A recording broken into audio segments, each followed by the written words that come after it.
กราบนมัสการเจ้าค่ะหลวงพี่ซันเดอร์ Good evening, everybody. Just to be straight forward, I have to say that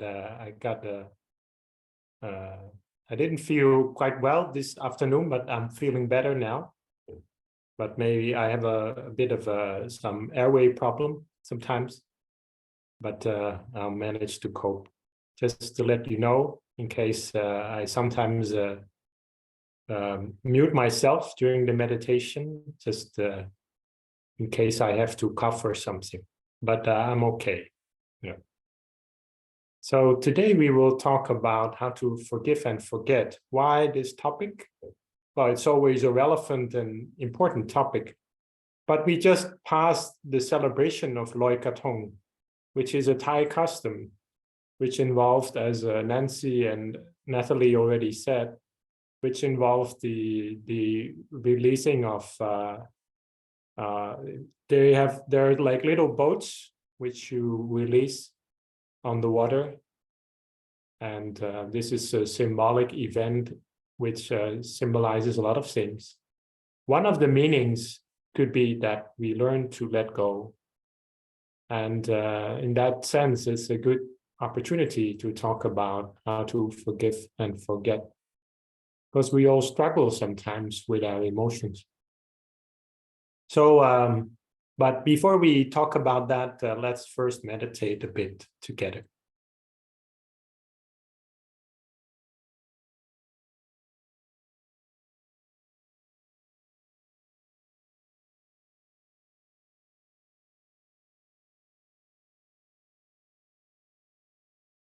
Sorry.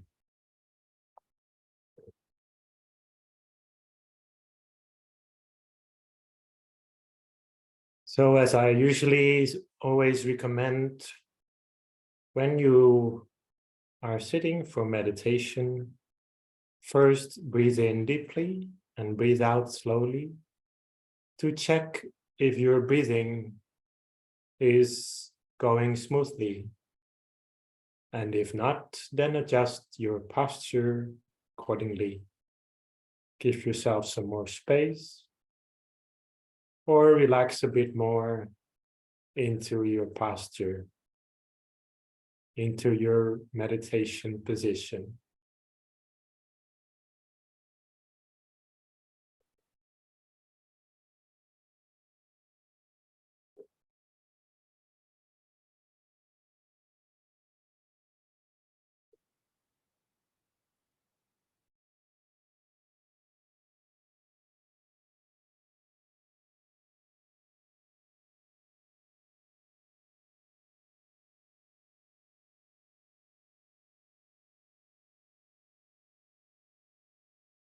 We then continue by relaxing our entire body.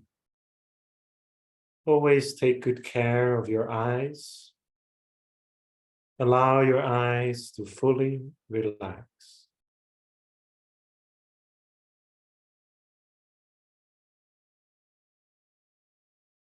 The eyes are very important, especially if we are in the habit of visualizing in meditation, but also in a more general sense to help us relax our face. Relaxing our eyelids and the muscles around our eyes, as well as the junction between our eyes.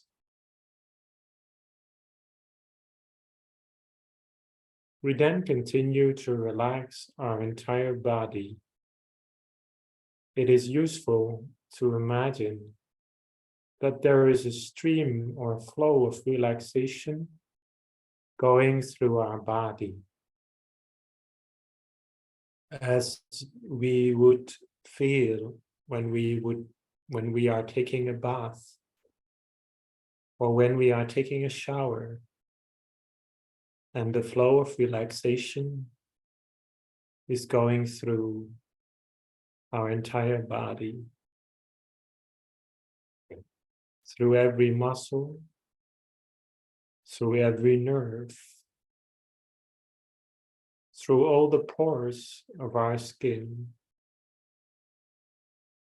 We can feel our face relaxing, our jaws, our neck and shoulders.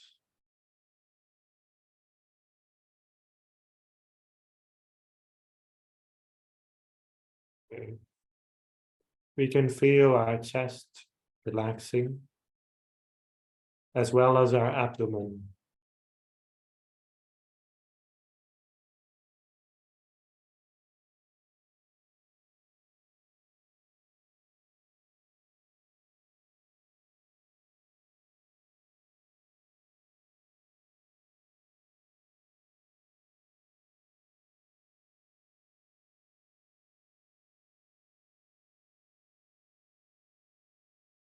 We then continue by relaxing our arms all the way to our hands and fingers. We relax our shoulder blades, our back, as well as our hips. The flow of relaxation then finally reaches our legs, knees, feet, and toes. We then check if there is any part of our body which is still tense, and we give it some kind attention.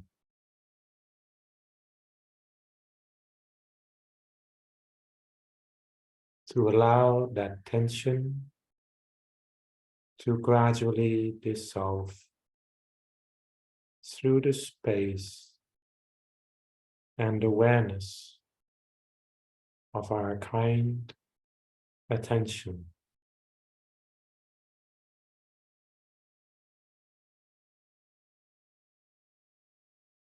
Once we have given some time and devoted some attention to our body, we then just let it be.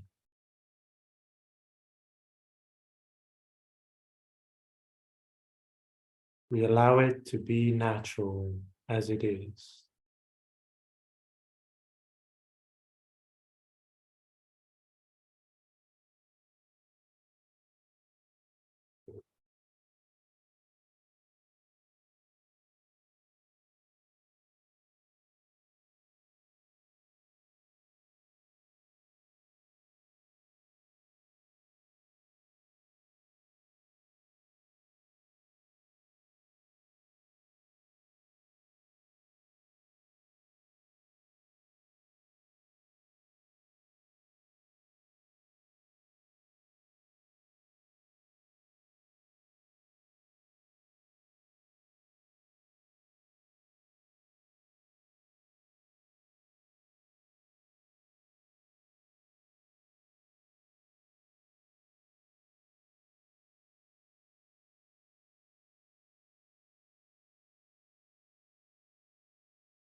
Once we are able to allow our body to be natural as it is normally, we then continue to relax and release all tension and stress in our mind. Whatever thoughts we might have, whether it be stress, frustration, fears, anything, we just let it be. There's no need to push it out, but we do not study it, nor do we get involved. Or even the positive thoughts,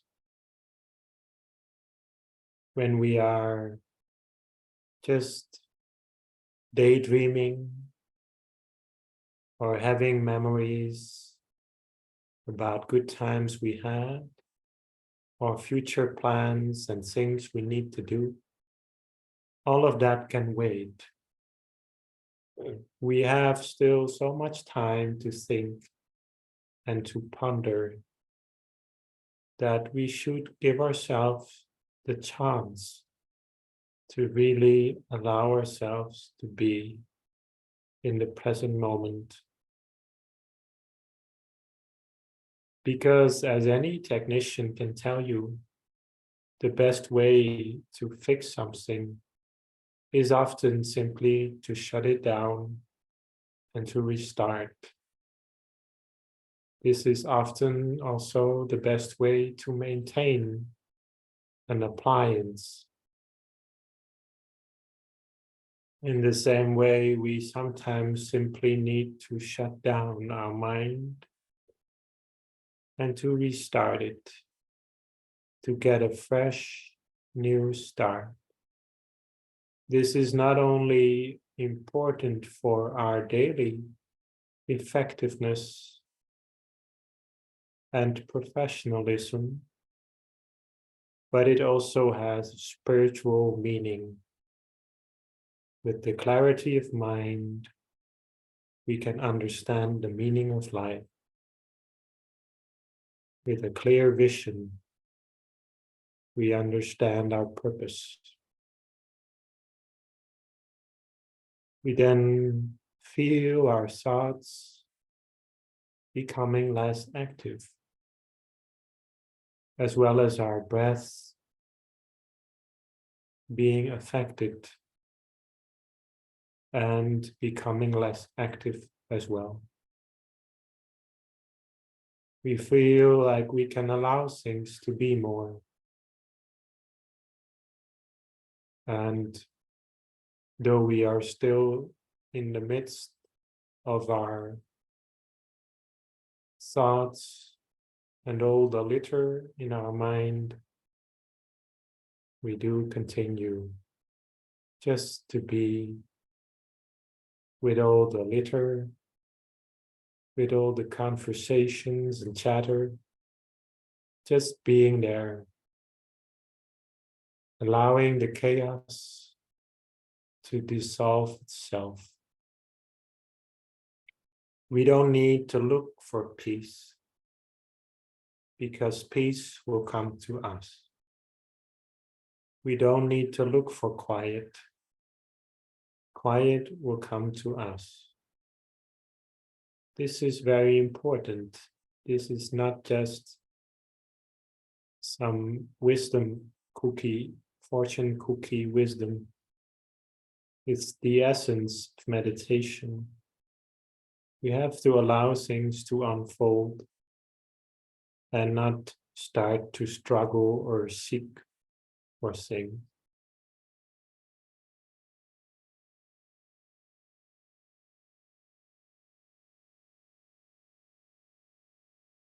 When we can do this, we can tolerate and accept our thoughts. In Thai language, we call this yom. We can only move from yom to yud. Yud means to still and stop. We first need to accept yom. Then we can find stillness, yud. And then we find peace, yin. This is the formula that our abbot and teacher, Longpa Tamachayo, has explained. And it holds true for every time we sit down to practice.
Once we have been sitting like this for a while, we then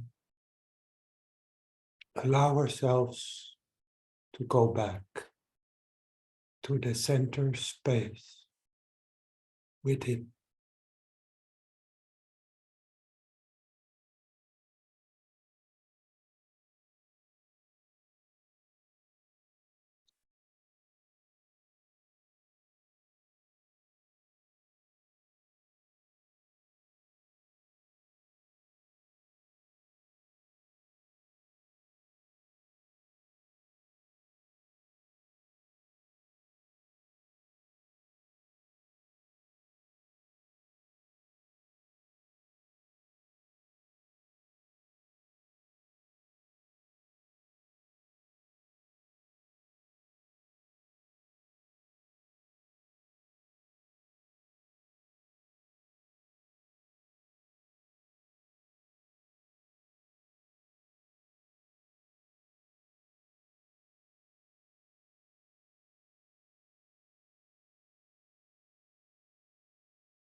As we are sitting like this in meditation, it's important that we gradually connect more and more with the center space within. The center space is always there.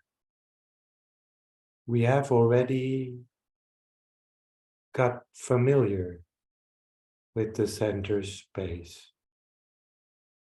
We only need to reconnect in a soft and gentle manner. Very soft, very gentle, step by step, piece by piece. We gradually get familiar with the center space. In order to learn to feel stillness, it's important that we first create a space for ourselves. We feel comfortable in the present moment. We feel we do not need to go anywhere or do anything. It's just a matter of being at home, here and now. When we feel at home, just sitting like this, then we are in balance. We aren't forcing ourselves too much, nor do we get too distracted. When we have found that balance, the mind will want to stay. It doesn't want to flee anymore. This is the key, because the mind always wants happiness. So when we are at ease in the here and now, there is no need to flee.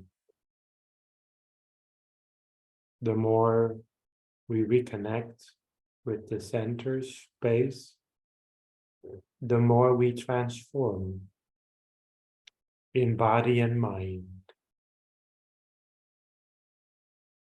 We can use the mantra if we like. Samma Araham. Samma Araham. Samma Araham.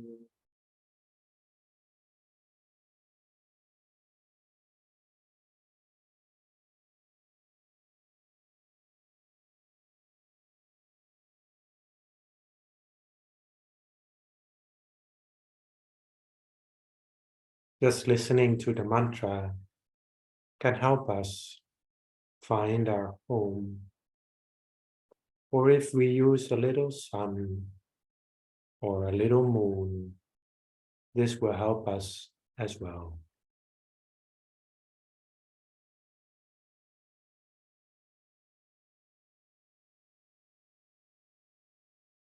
Sometimes the sun can be very small. Sometimes the moon can be very large. Allow it to appear as it wants to appear. Whatever image appears when we think of a sun or a moon, just settle for it and allow that image to be your beacon. It doesn't have to be exactly the right shape and color or clarity. Just allow it to be your beacon at the center space. But if you feel good without the moon or the sun, If you feel good without the mantra and you are not distracted, then we can just do like that. Whatever we do, we always find our home inside, a home of the mind. Let us continue to practice for these valuable moments.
Then we gradually come to the final part of today's meditation, in which we then spread some kindness to the people who we love and the people who we hold dear and feel grateful for. Feel grateful too. We also spread our loving kindness to all the people who we feel neutral to, who we might not really know. All the people in the world that we've never met.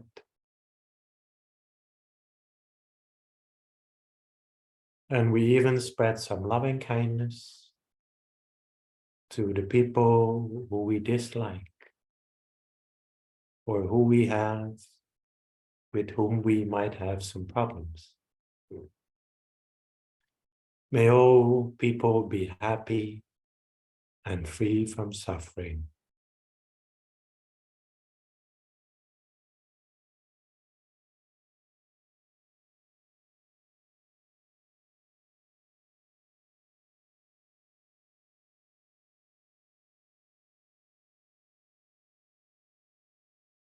We then come to the end of today's meditation.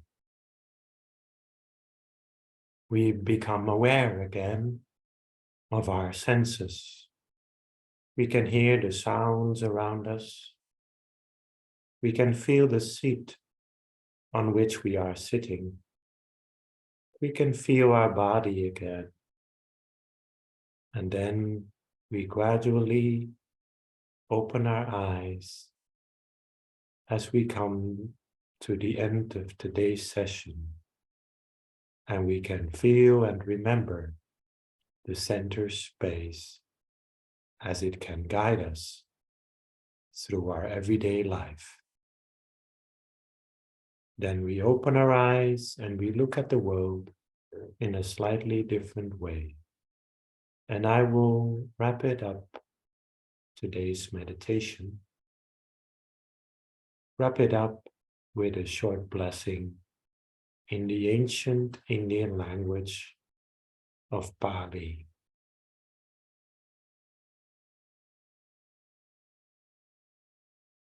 Sapphe Puttha Palapatta Pacchekananchayam Palang Arahanta Nanchate Jenarakhang Panthami Sapaso Sapaputthanupavena Sapathammanupavena Sapasankhanupavena Satha Sodhi Bhavantu Te.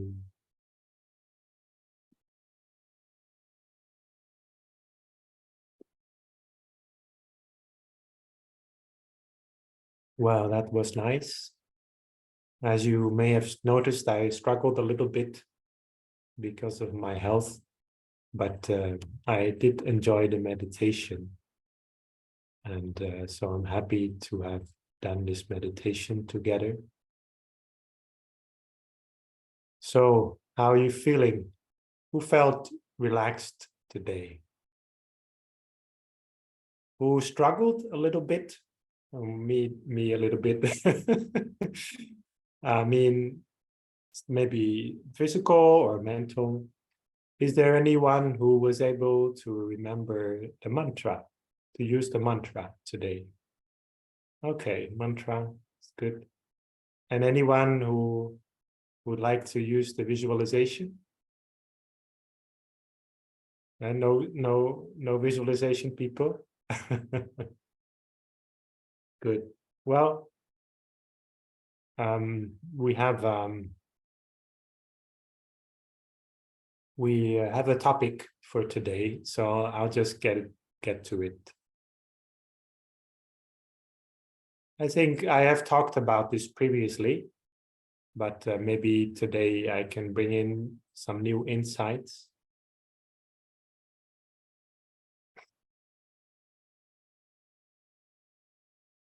In Buddhism, we are quite negative about anger. You may have heard that. It is considered one of the 3 reasons why we suffer. Maybe you've heard of those. They are sometimes called the defilements. The first is greed, or to want things more than you really need, and in a way that makes you unhappy and is not wise. And then there is anger, and then there is delusion, or seeing things not really as they are. So why is Buddhism against anger? Well, it destroys you. You cannot use anger in a way that it doesn't destroy you. It always destroys you, and it spreads like poison, distorting your thoughts, your thinking, and it can fool you very easily, just like a medicine mixed with poison.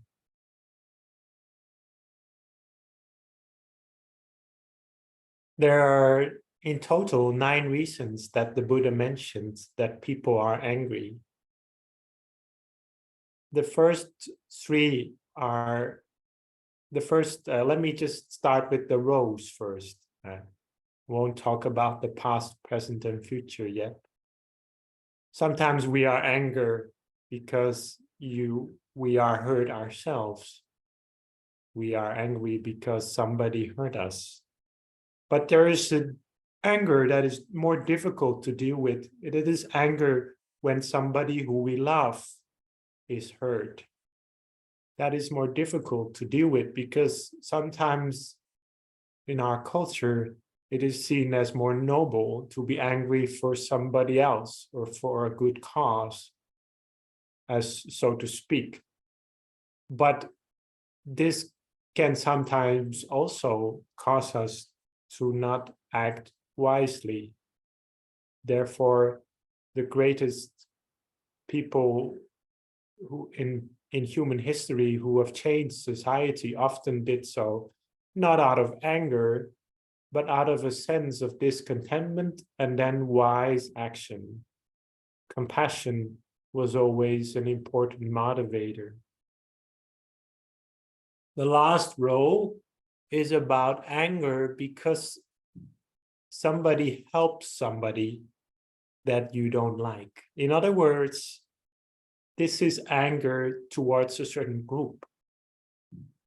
This is a very difficult and very problematic form of anger, because as soon as we start to hate somebody because they are part of a group, then that becomes politics, and it becomes anger that is very, very dangerous for society.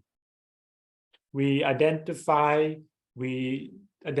people with this or that group, and then we become angry because of that. But people are always more than groups. Now, what are these columns doing here? Well, there is past, present, and future. We are sometimes angry from things that have happened in the past. That means we are vengeful.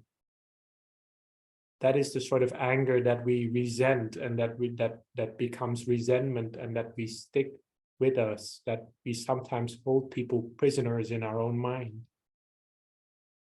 Present anger is the sort of anger which is nearly biological, which is almost feels biological. It's sometimes in science we call it the fight or flight reaction, the fight or flight response, or sometimes also called the fight, flight, or freeze response. When somebody comes to you and does something hurtful or says something hurtful, and we almost respond immediately. This is different from resentment or vengefulness. It's very difficult also to deal with that, but you can deal with it when you practice meditation. You have more mindfulness, more pause for thought, even when the response almost seems biological.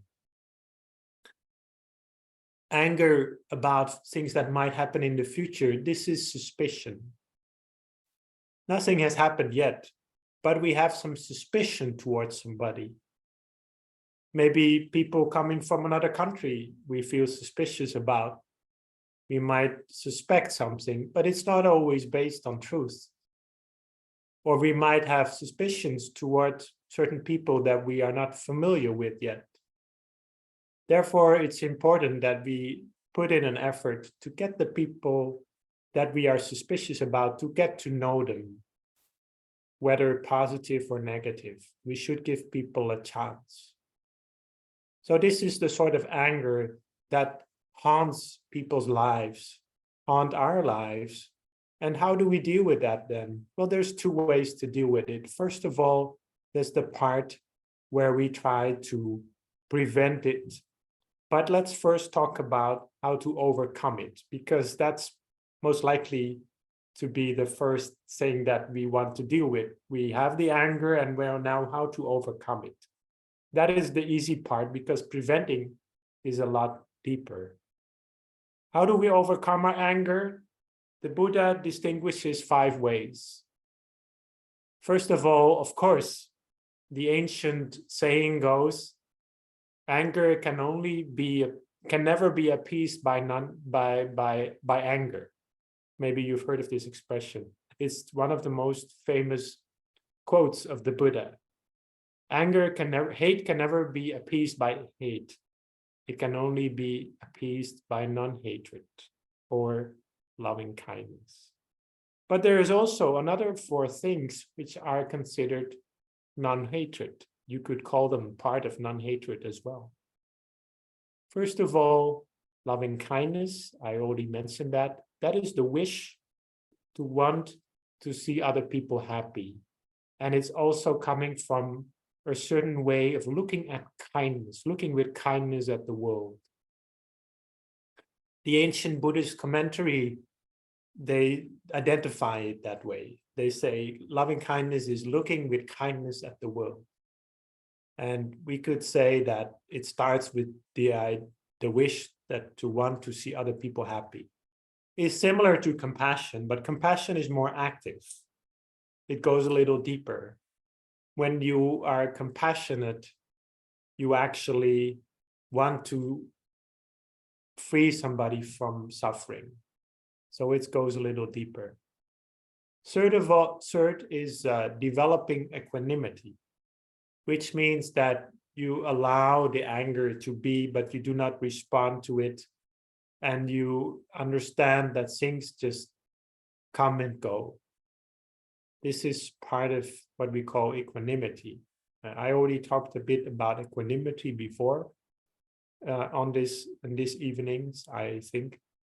But equanimity basically means that you allow things to happen a bit more, and also that you do not respond to your favor and to your fears. So we have to learn sometimes to let things happen if we cannot deal with it directly. But sometimes the way to deal with anger is simply by not paying attention to the person we are angry with. Traditional advice is when you are angry, never to write a letter. Never write a letter when you're angry. And today we could add to that traditional advice that it's not good to chat or post or do anything when you are angry. So that is something important. And the anger will subside a little after we are no longer responding to it.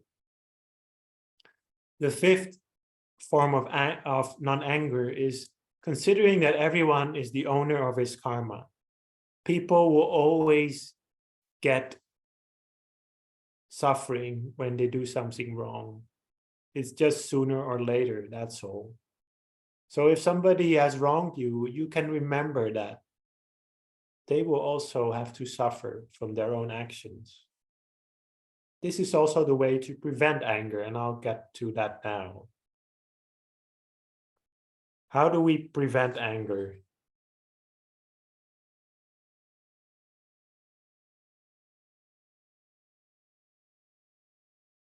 We have to learn to look at other people's strengths.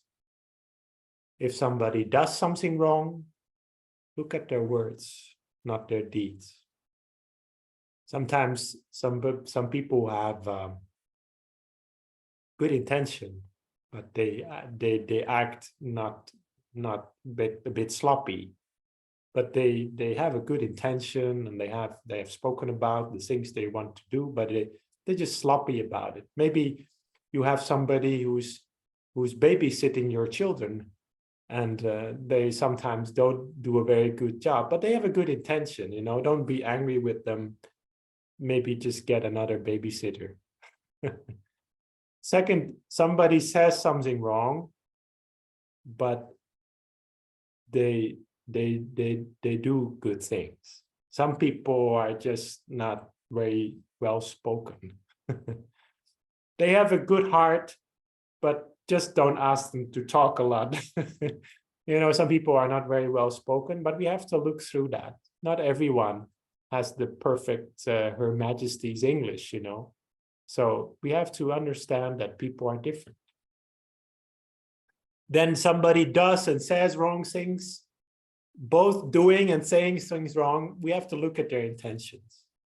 Traditional example mentioned in the texts is somebody who comes into a meditation room and makes a lot of noise and talks and so on. But they have a good intention to practice themselves and devote themselves to meditation, but they just didn't do a very good job, but they had a good intention. So try to look at what good qualities people have. Fourth is when people don't have good intentions. They do a lot of wrong. They hurt others. They hurt us. And we wonder, how can such bad people exist in this world? But we have to understand that they will also suffer from their action. They will also suffer from their indifference. People who are indifferent, they can have horrible lives, because compassion, understanding, it opens our mind. If you don't have these things, then your mind is so closed that you cannot possibly be happy. So if you understand that, then you understand that people who do wrong are in fact like ill people. They suffer themselves. And then there's the case when somebody does and says only good things, and is also good in their heart. They do it from a good perspective. Don't be jealous. That's what the Buddha says, in fact. So a good way to prevent anger is also to recognize when you're jealous. And that's sometimes very deep, because jealousy can sometimes run very deep in our hearts. I remember a time when I was a student at the university, and I did an interview with somebody who was a director of a spiritual meditation center. And that interview I did for a newspaper at our university. And I remember that I didn't act kind to her. I think I didn't act the way I wanted to act when I did the interview. And I wondered why that was. So I started to look at myself, and then I realized maybe there was some sense of jealousy toward her. And I really, from that moment on, I've always become more aware of that and deal with that. When we are dealing with jealousy, stop comparing yourself with others, but compare yourself with yourself. How do we improve? How have we improved? And how will we continue to improve? And very importantly, whenever we see somebody who has something that we don't have, remember, there's usually always something that we have that they don't have.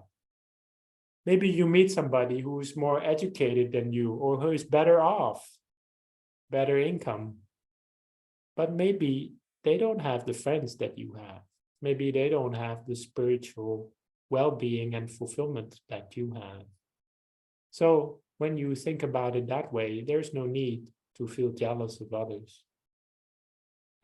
In this way, we can learn to prevent anger, and we can gradually learn to forgive. Then the expression always says forgive and forget. And then in the present day, some people have misunderstood this, and they say, I will not forget, I will just forgive somebody, but I will not forget. This is like a sort of saying that you hear people say these days. But when you forget is also good. Why? With forgetting, it doesn't mean that you forget that people have wronged you, but you forget the standards which you use to measure somebody. Some people might have changed after a while. You have to be able to give them a new chance, to restart your understanding of them. Because people do change for the good, but also for the bad. So we have to learn to forget as well. That is an important expression. The people of old, they didn't just connect words together like a poem. There's a meaning in every word. So when we forgive, we also forget, but we do remember, we can make decisions based on what mistakes people have made.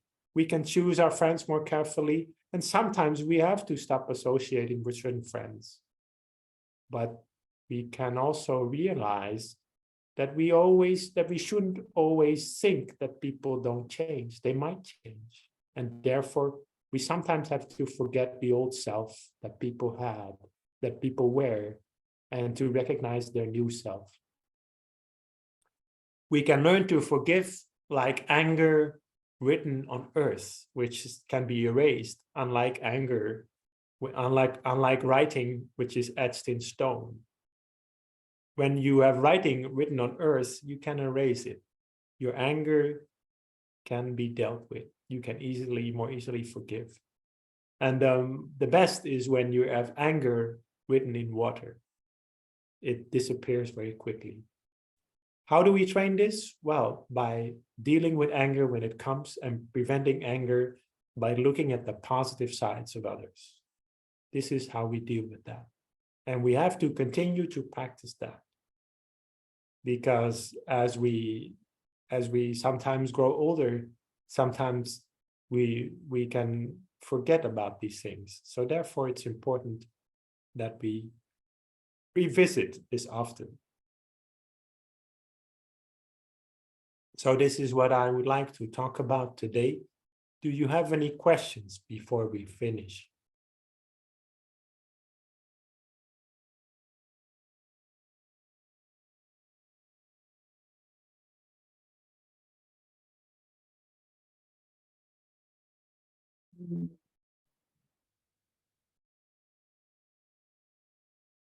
Now you can unmute yourself.